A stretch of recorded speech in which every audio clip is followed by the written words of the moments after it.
যারা আমাদের ইসলামী আন্দোলন শিখিয়েছেন তারা অনেকেই ইন্তেকাল করেছেন।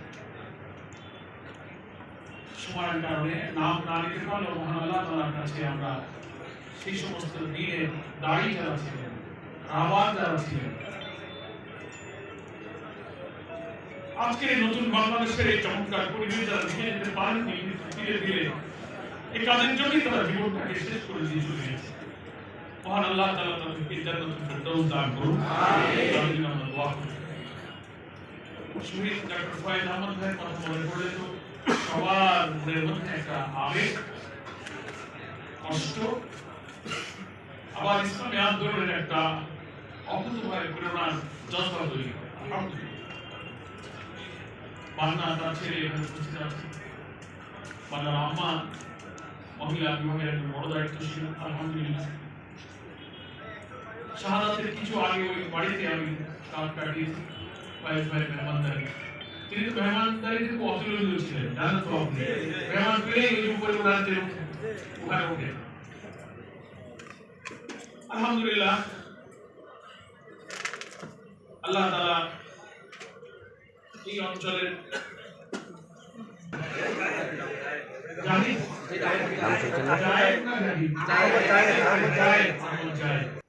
দূরের জেলার একজন বসবাসকারী মানুষ হলেও ছাত্র জীবন থেকে আমি লালন করি। এই জন্য লক্ষ্মীপুর ফোরামে এই প্রোগ্রামে আমরা উপস্থিত হওয়ার জন্য খুব চেষ্টা করেছি। এখন যারা মানুষ তারা অনেক বড় বড় কেন্দ্র নেতা এবং দায়িত্বশীলও কিন্তু লক্ষ্মীপুরের সন্তান আছে না, আছে যারা সংসদ নির্বাচনে প্রার্থী হয়েছেন। আমাদের মহানবী আমাদের সেক্রেটারি উত্তরে রেজাল্ট করে আছেন, আমাদের আমিন আছে। কথা হলো নির্বাচনের আর 4 মাস পুরো নাই বলতে হবে। এটা হচ্ছে একটা টাইমলাইনের দৃষ্টিতে 4 মাস, কিন্তু নির্বাচনের বেসিক কাজ ভোটারদের জনমত সংগ্রহ করে ভোটারদের হৃদয়ে চলে যাওয়ার জন্য নিজেদের স্বাধীন মতো যে নির্বাচনী প্রচারণা এবং প্রার্থীকে নিয়ে ছোটাছুটির কাজের জন্য সময় কিন্তু আছে মাত্র 1 মাস। কথা বুঝেছেন? ডিসেম্বরের ফার্স্ট উইকে যদি নির্বাচনী তফসিল ঘোষণা হয়, তো নির্বাচনী তফসিল ঘোষণার অর্থ কি জানেন তো? অর্থ হচ্ছে যে আরপিও যেটা জারি হয়েছে, রিপ্রেজেন্টেশন অফ পিপলস অর্ডার, গণতান্ত্রিক আদেশ যেটা জারি হয়েছে 3-4 দিন আগে উপদেষ্টা পরিষদ যেটা সংশোধিত হয়ে অনুমোদিত হয়েছে। আমাদের সমস্ত নির্বাচনী ক্যাম্পেইন কার্যক্রম, প্রার্থী, সভা সমাবেশ, মিটিং, পোস্টার, প্রচারণা, এভরিথিং এই আরপিও জারি করা বিধির মধ্যেই থাকতে হবে। এই গ্রামারের বাইরে গেলে তার ব্যাপারে আইন আমলে আসবে, গ্রেফতার হবেন, জরিমানা হবে, সাজা হবে। আরপিও নির্বাচনী আচরণ বিধি। এখন যেমন রঙিন রঙিন পোস্টার, ব্যানার, বিশাল মিছিল, মোটরসাইকেল র্যালি, যা ইচ্ছা তাই করছেন, দ্যাট ইজ নো অব্লিগেশন, খালি নাকি বলেন। কিন্তু ডিসেম্বরের প্রথম সপ্তাহে ঘোষণা হয়ে গেলে আপনাকে সোজা দুনিয়ার মধ্যে চলে আসবে, যা ইচ্ছা তাই করা যাবে। মিছিল করার জন্য করবেন, কোথাও সমাবেশ করবেন, কার পারমিশন দেবেন, গণসংযোগ কি স্টাইল হবে, পোস্টার তো রঙিন ছাপাতে পারবেন, এক ছাড়া না পোস্টার ছাপাতে কয়টা লাগাবেন? প্রতি ভোটার প্রতি এবার আরপিওতে 10 টাকা খরচ একজন ভোটারের জন্য। টোটাল নির্বাচনী এলাকায় একজন প্রার্থী খরচ করতে পারবে কত টাকা সেটাও আরপিওতে বলে দেওয়া আছে। আরে ভাই লক্ষ্মীপুর সদর আসনে কত ভোটার? ভাই এমপি সাহেব বললাম যে 4,60,000 10 থেকে গুণ করলে কত টাকা হয়? 46 লাখ টাকা খরচ করতে পারবেন এই ভোটে আপনি। বুঝে রাখি কি জ্বালায় পড়েছে। এই সব আইন কানুন বলবৎ হয়ে যাবে ডিসেম্বরের দ্বিতীয় সপ্তাহ থেকে। ভোটার প্রতি 10 টাকা, এটা হচ্ছে নির্বাচনী আইন। তো সেই সেন্সে বলছি যে যা করবার কাজ কর্ম, দৌড়াদৌড়ি, মিটিং, মিছিল, মানুষকে ডাকা, কাছে টানা, আইনের আওতায় পড়ার আগে যে সময় তা আছে মাত্র 1 মাস। কয় মাস? 1 মাস। আপনি 20 রঙের পোস্টার ছাপান, 1 লাখ টাকার মিছিল করেন, কোনো অসুবিধা নেই। শুধু মারামারি বন্ধ করুন, ভাষা বিশৃঙ্খলা না করলেও, ঠিক আছে? সেই কারণে আমি ওই 4 মাস ধরি না, আমরা ইলেকশনের সময় ধরবো কত? এক মাস। এখানে কয়েকটা কাজ অনেক নেতারা বক্তব্য দেবেন, আমি কয়েকটা পরামর্শ দেব।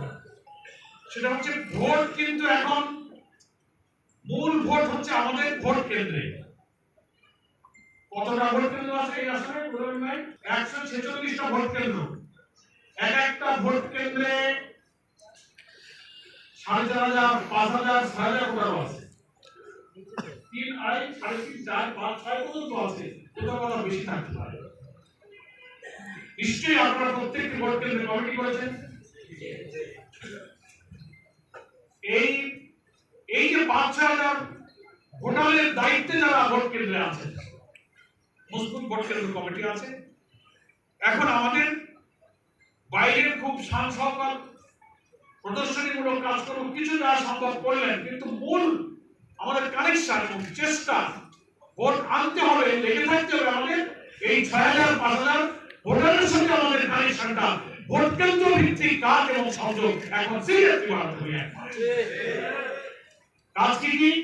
একটা হচ্ছে যে ভোটার তালিকা সংগ্রহ করবেন। এখন ভোটার তালিকা পাওয়া যাচ্ছে, সেটা ভোটার তালিকা প্রত্যেক ভোট কেন্দ্রের যিনি পরিচালক আছেন বা সচিব আছেন তার কাছে তার ভোট কেন্দ্রের ভোটার তালিকা রাখতে হবে। যা আপনার ভোট কেন্দ্রে 4,000 ভোটার, তার লিস্ট 5,000 ভোটার লিস্ট।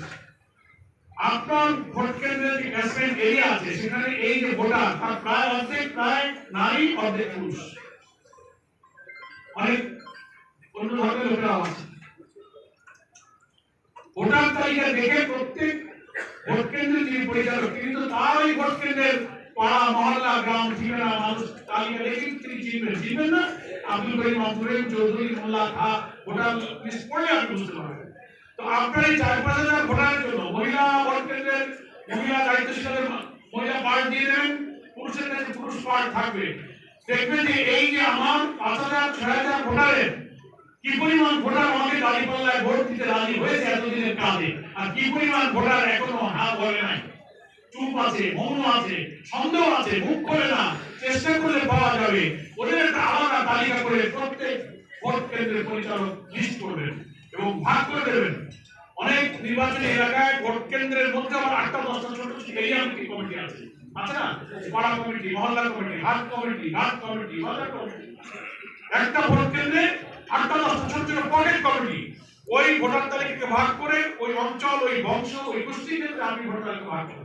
দাঁড়িপাল্লা ধরা যাচ্ছে না, ওইগুলোকে একেবারে প্রতিনিয়ত 1বার, 2বার, 5বার সালাম দেওয়া। ভাই নিজের এই পরিস্থিতি সব বলতে গেলে সব কিছু দেখেছেন। আসেন আমরা দল মধ্যে ঘুরতে ঘুরতে আমাদের ভালো মানুষটাকে ভোট দিই। বলেন দেবেন তো দাদা, দাদা, মামা, কারু যারা যা বলতে হয় একবার না বলে আরো বারবার যান। একবারে রক্তবাঞ্চে অন্য দলের কোন জাত কর্মী ছাড়া সাধারণ লোকের কাছে যদি আপনি এইভাবে চাপাচাপি করেন তো 2-4-5বার কি খুব জানে জাতিবার যায়। কি হয় না এরকম? আমাদের গ্রামে বলে নিত্যি ঘষায় পাথর হয়। আপনাদের লক্ষ্মীপুরের ভাষা খাওয়া বুঝতে পারবো না, আমার এই কথা তফসিল বুঝতে পারছেন? নিত্যি মানে নিত্যি প্রতিদিন এভরিডে নিত্যি ঘষায় পাথর হয়। পাথরের উদাহরণ দিয়েছিল, পাথর তো শক্ত জিনিস, সহজে ক্ষয় হয় না। তো ডেলি যদি ঘষা হয় তা পাথরে একটু ক্ষয় হয়। তা আপনি একটা ধানের শীষের ভোটার, একটা নৌকার ভোটার, একটা লাঙ্গলের ভোটার, যার কাছে আপনি যদি প্রতিদিন একটা ঘষা দেন, আর একটা আপনার ছোট এরিয়া তো হাটে বাজারে মসজিদে যেতে আসতে সালাম কালাম হাদিয়া তোফা একটু আদর দেবেন, খুশবু দেবেন, টুপি দেবেন, রুমাল দেবেন, যা দিয়ে ঘষা লাগে ক্ষয় করাই লাগে। কথা আমার পেছনে শোনা যাচ্ছে? ক্যামেরার জন্য আমি পেছনে চেয়ারে কথা শুনলেই হলো, শোনা যাচ্ছে তো? এই হলো কয়েকটা কাজ বলছি ভোট কেন্দ্র পরিচালকের। একটা কাজ মনে রাখবেন, 1 ভোটারের লিস্ট থেকে আলাদা করে তালিকা করে প্রত্যেকের বাড়ি বাড়ি গিয়ে দাঁড়িপাল্লার ব্যাপারে এখন যারা হা বলেনি সেই ভোটগুলো আমাদের নিশ্চিত করতে হবে ইনশাআল্লাহ। এটা 1 নম্বর। 2 নম্বর কাজ হচ্ছে প্রতি 15 দিনে কমপক্ষে, বেশি পারলে তো ভালো, প্রতি 15 দিনে ওই ভোট কেন্দ্রের এরিয়ার মধ্যে একটা ভোটার সমাবেশ করতে হবে। ভোটার সমাবেশ নাম দেবেন কি? ভোটার সমাবেশ। ব্যানার লাগবেন ভোটার সমাবেশ। ধরেন এই 5,000 ভোটারের তার মধ্যে অনেক মহিলা আছে, মহিলারা আলাদা ভোটার সমাবেশ করবে, পুরুষরা আলাদা ভোটার সমাবেশ। একটা মাসে কয়টা হলো? দুইটা ভোটার সমাবেশ। মাস টাইম তো নাই, তাহলে সপ্তাহে সপ্তাহে করেন। চৌধুরী পাড়ায় একটা, মিয়া পাড়ায় একটা, মোল্লা পাড়ায় একটা, খাওয়াই একটা, বাজারে ভাগ করে দেবেন। ভোটার সমাবেশ নামে আসবে, নতুন নতুন দাওয়াত কাজ করে যারা আসবে, নেতা যাদেরকে পাবেন, জেলা নেতা কেন্দ্রের তাদেরকে উঠতে পারবেন। আমভাবে জামাত ইসলামী আল্লাহ যদি রহমত পায় আর জনগণ যদি ভালোবাসে রাষ্ট্রের দায়িত্ব করে কিভাবে আমরা বাংলাদেশ গড়তে চাই, আগামী এই নতুন মানবিক বাংলাদেশের স্বপ্ন মানুষকে দেখাতে, এইটা দেখাতে হবে। আর বলতে হবে যে পেছনে সব দেখেছেন, তিনটা দলের শাসন দেখেছেন, শুধু একটা দলের শাসন দেখতে বাকি আছেন। সবাই কিন্তু দেখেছেন, তো আমরাও একবার দাবি করতে পারি যে আমাদের একটা সুযোগ দেন। সবাইকে পরীক্ষা করছেন, আমাদের টেস্ট করেন। এত ট্যাবলেট খাইছেন, ওষুধ খায় নাই, একটা ট্যাবলেট বাকি আছে, একটু খাইয়ে দেখেন ওষুধ খাবে। এই অনুনয় বিনয় করে এই সব ভোটার সমাবেশে ভোটারদেরকে বক্তব্য রাখতে হবে, কনভিন্স করতে হবে। পারা যাবে? ইনশাআল্লাহ। 6 নম্বর কাজ করলাম। 2 নম্বর ভোটার সমাবেশ। 3 নম্বর প্রতি সপ্তাহে 2 বার প্রত্যেক ভোট কেন্দ্রে এরিয়া ভাগ করে দাঁড়িপাল্লা মিছিল করতে হবে। বিকালে পারে না, সন্ধ্যায় পারে না, রাতে পারে। দাঁড়িপাল্লা আওয়াজ দিতে হবে, গোলামি ভাই সালাম দিন, দাঁড়িপাল্লায় ভোট দিন, চালাই যেতে হবে। সন্ধ্যায় মাগরিব পড়ে যাবেন, আসর পড়ে যাবেন।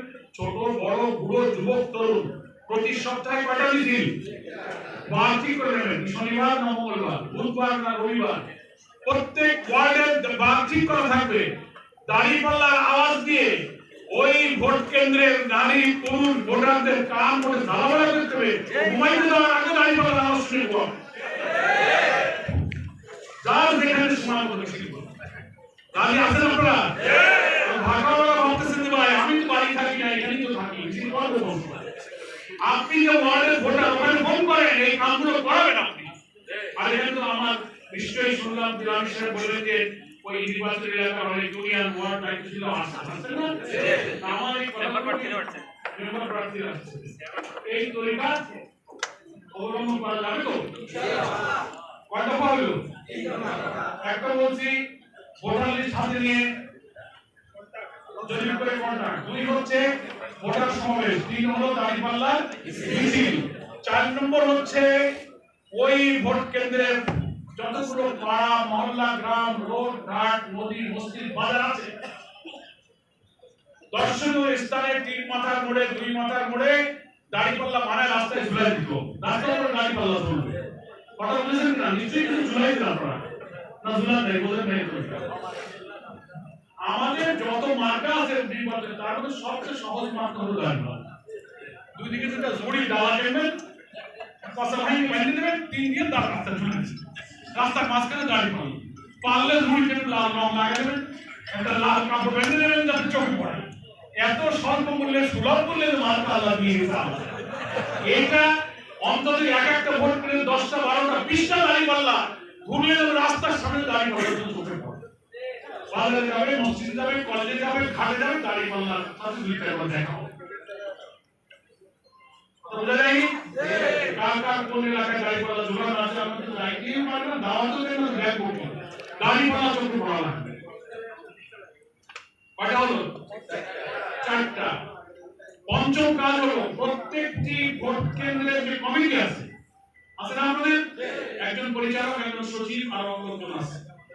এই কমিটির মধ্যে অনেকেই হয়তো ইতিমধ্যে করেছেন, আপনারা জ্ঞানী মানুষ, তবু অনেক জায়গায় অভাব আছে বলে আমি স্মরণ করে দিই। প্রত্যেক ভোট কেন্দ্র কমিটির মধ্যে একজন মিডিয়া বা আইটি দায়িত্বশীল, মিডিয়া যা কিছু ওই ভোট কেন্দ্রে সভা করবেন, মিছিল করবেন, দাঁড়িপাল্লা লাগাচ্ছেন, পোস্টার লাগাচ্ছেন, মিছিল করছে, বাচ্চারা লিক করছে, যত কাজ হচ্ছে তার ছবি নেবেন, ফেসবুকে দিয়ে দেবেন, ভিডিও দেবেন, অডিও দেবেন, পোস্ট দেবেন। 146টা ভোট কেন্দ্রে প্রতিদিন যদি একটা করে খবর ফেসবুকে যায়, তাহলে তো 17টা খালি দাঁড়িপাল্লা হবে। কেন্দ্রের কোনো নিউজ তো দেখি, আরে নিউজ তো আমরা ভোট কেন্দ্রে আপনি বানাবেন, নিউজ আপনি বানাবেন, প্রত্যেকটি ভোট কেন্দ্রে নিউজ বানাইতে হবে, মিছিল করে বানাবেন, বড় একটা ফেস্টুন একটা প্যানেল লাগাইতেছেন, বিলবোর্ড, ওইটা একটা ছবি তোলেন, 10 জন প্যানেল লাগাইতে ওইটা একটা ভিডিও করে ছেড়ে দেন। হলো তো কিছু, হলো তোমার দেখলো ওটা লাগাচ্ছেন আপনি 10 জন, সেটা 10,000 এই যে যন্ত্র আল্লাহ দিয়েছে এটা একটু ভালো করে লাগাবেন না? এটা কয় নম্বর বললাম? 5 নম্বর। প্রত্যেক ভোট কেন্দ্রে একজন আইটি এবং মিডিয়া বিভাগের দায়িত্বশীল বানাইতে হবে এবং তার কাজ কালকে থেকে বলে দেবেন, যারা যারা আছেন তার ওয়ার্ডে ফোন করবে, তোমরা এই সমস্ত কাজ করো। এবং প্রত্যেকের ফেসবুক আছে, আপনার কি বলে ওই যে টিকটক, যন্ত্রপাতি আমি ভাই বুঝি না, একটা অনেক ছেলেপেলেরা বোঝে আমার কাছে বেশি। এইসব কন্টেন্ট বানাবেন, ছোট ছোট সাক্ষাৎকার দেবেন, শ্রমিক, বেকার, দুর্বল, নারী, হিন্দুদের ইন্টারভিউ নিয়ে ছেড়ে দেবেন। এক একজনের বক্তব্যে মানুষের আবেগ তৈরি হবে। এই কষ্ট করে এই আইটির কাজ 146টি কেন্দ্রে যদি প্রতিদিন একটা করে পোস্ট হয়, তো প্রচারণায় আর পোস্টার লাগবে না। কথা মনে আছে? আর ওই যে ভোটার সমাবেশ যে করবেন বলছি মাসে 2টা করে, ওই সমাবেশে কিছু খানা পিনা দেবেন। এই চানাচুর, বিস্কিট, মুড়ি দিলেন, পারলে একটু চাউল ডাল দিয়ে খিচুড়ি পাকাবেন। ঠিক আছে, আমার এখানে 200 ভোটার আজকে মিটিং হবে, তো আপনি একটু 5-10 কেজি চাল, একটু কেজি গোস্ত কিনে খিচুড়ি খাওয়া দিলেন। পয়সা করি কম হলে একটু মুড়ি চানাচুর দেয়, একটু বিস্কিট পাবেন, একটু খাওয়ালেন। আর লক্ষ্মীপুরের লোক তো টাকা পয়সা আছে, নতুন আমি আসি এই টাকা খুব বড় বড় লোক, আর ওখানে তো টাকা তো আছে, কোনো গরিব আমি লক্ষ্মীপুর খুঁজে পাই না, খালি বড় লোক। বড় লোক আপনারা ওই ভোট কেন্দ্রের মধ্যে যারা সামর্থ্যবান লোক আছে, ব্যবসায়ী আছে, চাকরিজীবী আছে, টাকাওয়ালা আছে, তাদেরকে ধরবেন। বাবা আমাদের আগামী মঙ্গলবার এখানে একটা ভোটার সমাবেশ হবে, 200 লোকের খিচুড়ি দেবেন, আপনি চাল দেবেন, আপনি ভোট দেবেন, আপনি তেল কিনে দেবেন, আপনি আলু কিনে দেবেন, নগদ টাকার দরকার নেই, আইটেম কালেকশন করে খিচুড়ি পাঠাই দেবেন। রমনামা পিকনিক মাঠে খাওয়া হয়ে যাবে, আর খাওয়া হয়ে গেলে দাঁড়িয়ে বেশি 10 মিনিট ঘুরে দিতে বাড়ি দিয়ে শুয়ে থাকবে। কথা বলেননি? এইগুলো বাড়তি সংযোজন করে এই 2টা মাস ভোট কেন্দ্রগুলোকে উজ্জীবিত রাখতে হবে, গরম রাখতে হবে। আমাদের ভোটার এবং ক্যাম্পেইনের কারণে অন্য প্রতিপক্ষের লোকেরা যেন দিশে না পায়। একটা কাজ হবে, আমাদের দেখা দেখি তারা অনেক কাজ শুরু করে, তা করুক, তাহলে আমাদের কাজ বন্ধ করে দেবো না।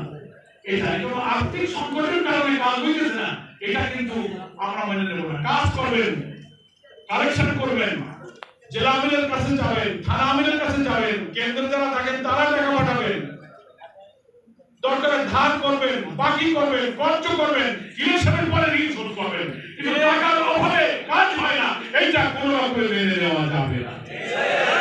আর যদি একবারে খুব টানাটানি অভাব, তাহলে ওই থানা আমিরের পকেট মারবেন, এই মামলায় পকেট মারা যায়, অত দিয়ে দেবেন, টাকা ওই পকেটে হাত ঢুকে দেবেন, জেলা আমিরের টাকা ওই পকেটে হাত ঢুকে দেবেন, আসন পরিচালক টাকা ওই পকেটে হাত ঢুকে দেবেন, মানি ব্যাগ পান, খালি দাঁড়ান নোট নিয়ে দেবেন, টাকা ছাড়া কোনো উপায় নেই। এটা একবার শেষ চিকিৎসা, ঠিক আছে? কিন্তু টাকার অভাবে কাজ হইতেছে না, এই কথা বলা যাবে না। পকেট সাদা তুলে যাবেন, পকেট টাকা রাখতে করবেন। তার আগে কালেকশন, যত লোকজন আছে বিত্তশালী সামর্থ্যবান, শোনেন সব টাকা তো জামাত করে না, কিন্তু জামাতকে ভোট দেবে এমন বহু ভালো লোক আছে না? এই জন্য আপনাদের টাকা চাই না, আপনি আমাকে 200 করে কিছু টাকা দেন, আমরা 20টা দাড়ি পাল্লা বানাবো, কিছু টাকা দেন, আছে না? এই ডালা ঝুড়ি কেন্দ্রের প্লাস্টিকের গামলা পাওয়া যায়, কিনে এনে দড়ি দিয়ে ঝুলে দেবে, সস্তায় সব ভোট দেবে, পারা যাবে তো? শেষ কথা বলি একটা, এত কষ্ট, এত পরিশ্রম সবকিছু আল্লাহ তাআলার সন্তুষ্টির জন্য আমরা করব, নিয়তটাকে শুদ্ধ রাখবো।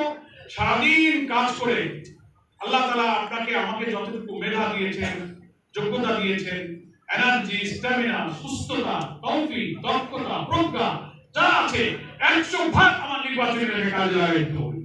কোনো কমতি পাওয়া যাবে না। শুধু চাকরি বাকরি, ব্যবসা, ক্ষেত খামার, জীবন জীবিকার প্রয়োজন ছাড়া বাকি সময়টুকু আমরা এই 4টা মাস শুধু আমাদের প্রার্থীদেরকে বিজয়ী করার কাজে আমরা সময় দেব। এটাই এখন ইবাদত, এটাই হচ্ছে আমাদের ইসলামী আন্দোলনের বড় জেহাদ। রাতে ঘুমাবে যাওয়ার আগে অথবা 5 ওয়াক্ত নামাজে যখন আল্লাহর কাছে হাত তুলবেন, তখন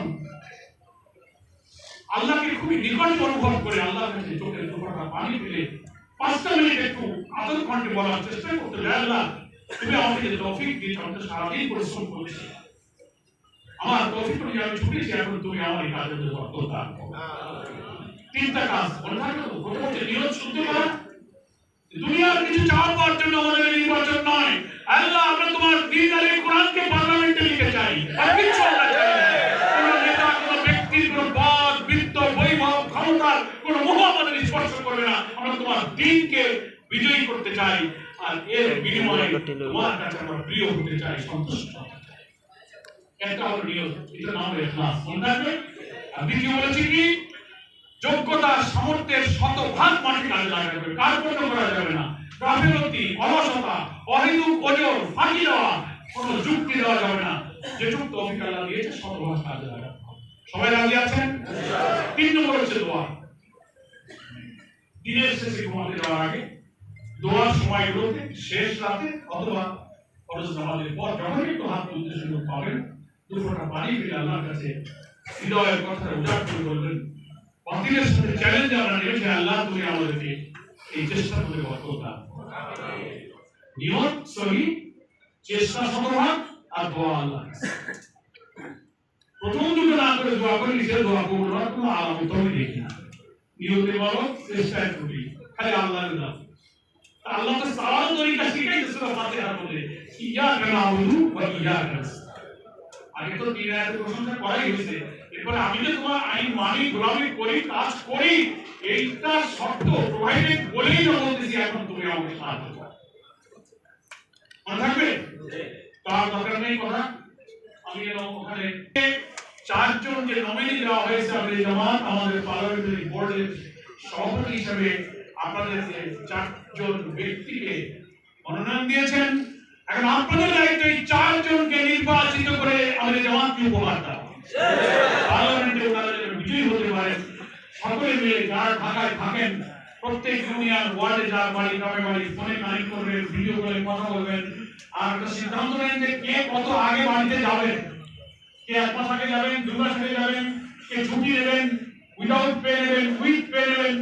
ব্যবসায়ী যারা তারা কিছু স্যাক্রিফাইস করে হলেও আগে বাড়ি চলে যাইতে হবে, গিয়ে ওখানে দুর্বল সমর্থন করে চাল করতে হবে। সাইকেল কিনে দেন, মোটরসাইকেল কিনে দেন, এটা অফিস নাই, নিজেরা পেরে ওঠে আপনার দিকে তাকায় থাকে। যার যার এলাকার ব্যাপারে হৃদয় কান্দে, শুধু এখানে বসে দোয়া করলে হবে না ভাই, যাইতে হবে। আপনাদের সবার কাছে আমার মনের এই আকুতিগুলো পেশ করে আপনাদের সবার জন্য আমি দোয়া করি। আপনাদের কাছে আমার নিজের জন্য দোয়া কামনা করে আমার বক্তব্য শেষ করছি।